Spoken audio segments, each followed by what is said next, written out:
worry about, especially the world that my grandchildren are going to inherit. The grandchildren are over at the house today, and we were in the pool, and of course that caused me to think about that even more. I never really thought as county mayor that I would literally be put in a position where I would be fighting for their future. Because this pandemic is a serious issue. I have never said it's not. I think that people should follow the guidelines that are set forth. Pandemics, though, go away. Freedom can too. If you let freedom go away, it will never come back. And we cannot allow that to happen in this country. Here. Because this country has been, and should always be a beacon to the rest of the world of liberty, free society, free markets, and free people. Amen. Absolutely. Now it's kind of interesting because I believe that. I just found out that an elected official thinks that I'm reckless. Because I believe that my children, my grandchildren, should have the ability to choose how they live their lives. Somehow that's reckless. You know what I think is reckless? I think removing all limitations and restrictions on government so that it can do whatever it wants to do is extraordinarily reckless. Yeah. Woo.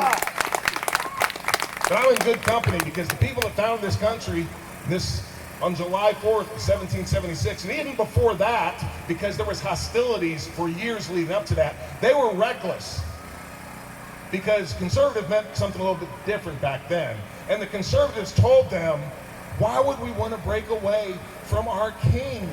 Just because he's throwing all these mandates on us, just because he's making us do all these things, just because we have taxation without representation, just because we have writs of assistance, which means that the redcoats can knock down our doors and come in without a search warrant, just because there are arbitrary laws, just because our citizens are being impressed into the Royal Navy, just because they're taking people overseas to try them in England, just because he's disbanded our parliaments.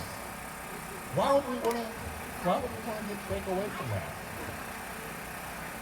And they said, because we want to be free. Because it's our birthright. Actually, for them as Englishmen, but now as Americans. So let's skip to the modern day, and I'll tell you what's happened kind of with me with this whole pandemic thing. When this first got on our radar, and I went and I talked with our health department and other people about how we were going to handle this. I mean, the things that were laid out to me were great and things that government should be doing. We were going to coordinate with hospitals and with the ambulance service. We were going to do all these different things working with the private sector so that they could handle what unfortunately looked like was about to happen. Well, then one day, I get told, well, we might have to start shutting businesses down. I said, huh? When did that happen? And we're going to do blanket shutdowns of business. Well, in the Constitution of the United States of America, in the Fifth Amendment, it says you can't be deprived of life, liberty, or property without due process of law. But now all of a sudden, we're just going to shut businesses down. Oh, and we're going to tell people that they have to stay at home. Well, the Fourth Amendment says that we are protected from unreasonable searches and seizures, which means that the police may not stop you without probable cause. So you have the right to travel unmolested. Oh, and we're going to limit gatherings to 10 people. Well, there's this little thing in the First Amendment that says people have the right to assemble. And then in some places in this country, they said you can't go to church. Wonder what George Washington think about that one. And even now in California, did you guys hear the latest? Gavin Newsom is prohibiting singing in church. I don't know how much more clear a violation of the First Amendment you have to have. That's a pretty big one. Absolutely. So then we get to this mask thing. And again, it's not a discussion about masks. I'm not a scientist. I'm not a doctor. I don't know. I will not comply. But that's not the question. The question is, does government have the right to mandate something like this? And does an unelected body have the right to mandate? Absolutely not. And of course, I said no. And for that, I guess I'm reckless. But I do encourage you. Thank you. But again, I encourage you to be safe. So I'm not saying don't wear masks. I'm just saying the government should not subject you to criminal penalties if you choose not to. But here's the thing. When people say that I'm being reckless and we have to mandate things, you know what they're saying about you? You're reckless too. Not only are you reckless, you're stupid. Not only are you stupid, you're irresponsible. So politicians and bureaucrats have to tell you what to do.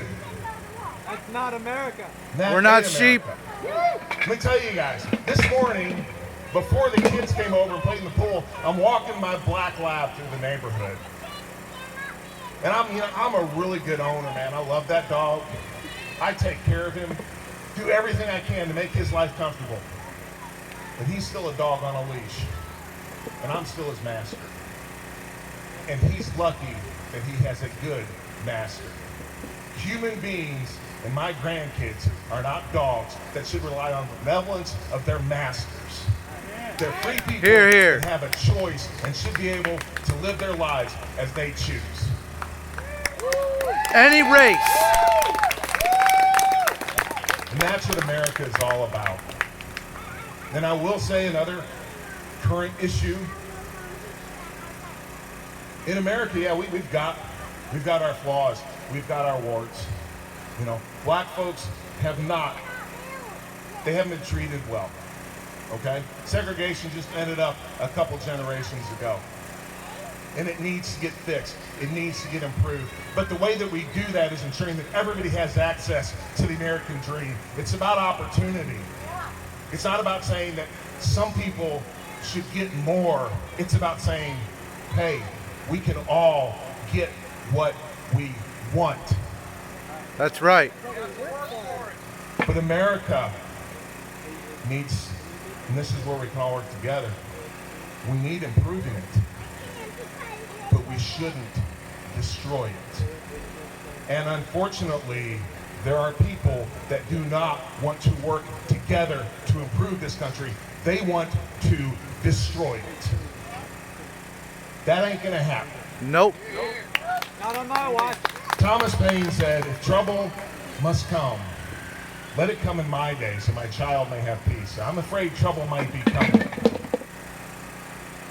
But I vow to you, as long as I'm where I am, and as long as I have any say in it, America's going to keep on going. And I know you all feel the same way. So today might be the 4th of July, but hopefully next year it'll be Independence Day again. Thank you. Amen. Thank you.